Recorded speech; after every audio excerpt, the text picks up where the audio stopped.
Agora vamos para uma parte bastante interessante, que é, muitos de vocês já se perguntaram, ou normalmente quem se pergunta muito sobre isso, são os ansiosos, né? Por que a minha orquídea demora tanto para crescer?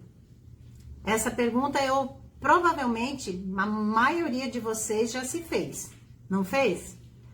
Tá, deixa aí nos comentários se fez ou não fez, tá? Por que a minha orquídea demora tanto para crescer? Por que a minha orquídea tem um crescimento tão lento? Eu vou explicar para vocês mais ou menos como funciona. Elas são conhecidas, as orquídeas são conhecidas justamente pelo seu crescimento lento. Então, não existe uma orquídea que seja, nossa, ela em um ano ela sai desse tamanho para esse tamanho. Não existe isso.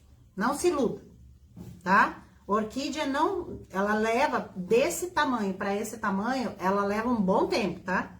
Então, o crescimento dela é lento, comparando a outras plantas, sim, bem lento. Então, as orquídeas têm, sim, um crescimento bastante lento, elas são conhecidas por isso, e algumas espécies podem levar anos para atingir a maturidade e florescer a primeira vez. Quando é que uma orquídea atinge a maturidade? Quando ela floresce a primeira vez. Ela já é considerada uma planta adulta.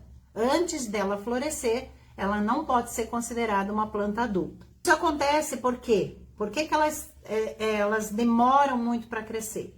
Porque elas investem muita energia no desenvolvimento de raízes e folhas antes de começar a florescer. Então, toda a energia delas é utilizada na formação, na estrutura, no crescimento da planta, antes dela florescer a primeira vez.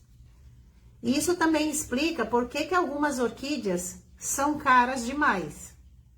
Talvez vocês tenham se perguntado, por que uma orquídea custa R$20, a outra custa R$500? Por quê? As mais caras são as mais difíceis de crescimento e as mais difíceis de encontrar no mercado. Elas crescem muito lentamente e automaticamente elas têm menos oferta da planta no mercado, demora mais para produzir e automaticamente encarece ela mais do que a gente gostaria, não é verdade? A gente gostaria de poder oferecer para vocês todas as plantas num preço muito acessível, mas não tem como, porque o valor dela depende de quanto ela é produzida, quanto tempo ela demora para ficar adulta, porque os produtores eles não conseguem vender uma planta para você. Muitas plantas não são oferecidas na forma de mudinha, eles esperam ficar adulta para poder te oferecer. E detalhe, a produção é muito baixa.